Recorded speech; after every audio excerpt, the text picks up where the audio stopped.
মধ্যপ্রাচ্যে চলমান যুদ্ধ পরিস্থিতিতে সংযুক্ত আরব আমিরাতে আটকে পড়া প্রবাসী বাংলাদেশিদেরকে দেশে ফেরাতে বিশেষ উদ্যোগ নিয়েছে ইউএস বাংলা এয়ারলাইন্স।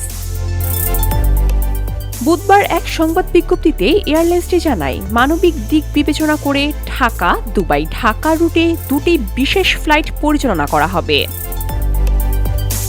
এয়ারলাইন্স সূত্র থেকে জানা গেছে, বুধবার প্রথম বিশেষ ফ্লাইটটি ঢাকার হযরত শাহজালাল আন্তর্জাতিক এয়ারপোর্ট থেকে সন্ধ্যা 7:20 দুবাইয়ের উদ্দেশ্যে উড়াল দেবে। একই ফ্লাইট দুবাই থেকে স্থানীয় সময় রাত 12:20 ঢাকার উদ্দেশ্যে রওনা হবে।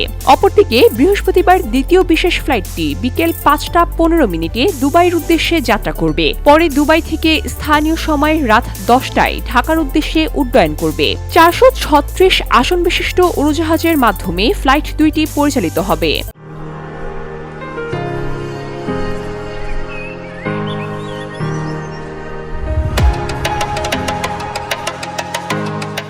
সংবাদ বিজ্ঞপ্তিতে আরও জানানো হয়, সার্বিক পরিস্থিতি বিবেচনায় Dubai airports, US Bangla airlines, Emirates, air India সহ কয়েকটি এয়ারলাইন্সকে বিশেষ ফ্লাইট পরিচালনার জন্য অনুমতি দিয়েছে। ইউএস বাংলা জানিয়েছে, যেসব বাংলাদেশি যাত্রীর ভিসার মেয়াদ ইতিমধ্যে শেষ হয়েছে অথবা শিগগিরই শেষ হতে যাচ্ছে তাদেরকে সর্বোচ্চ অগ্রাধিকার দেওয়া হবে। টিকিট বুকিং সংক্রান্ত যেকোনো তথ্যের জন্য বাংলাদেশ ও সংযুক্ত আরব আমিরাতের ইউএস বাংলা এয়ারলাইন্সের সেলস সেন্টার অথবা নিকটস্থ ট্রাভেল এজেন্সিতে যোগাযোগ করার জন্য অনুরোধ জানিয়েছে এয়ারলাইনটি। VOD Bangla news desk.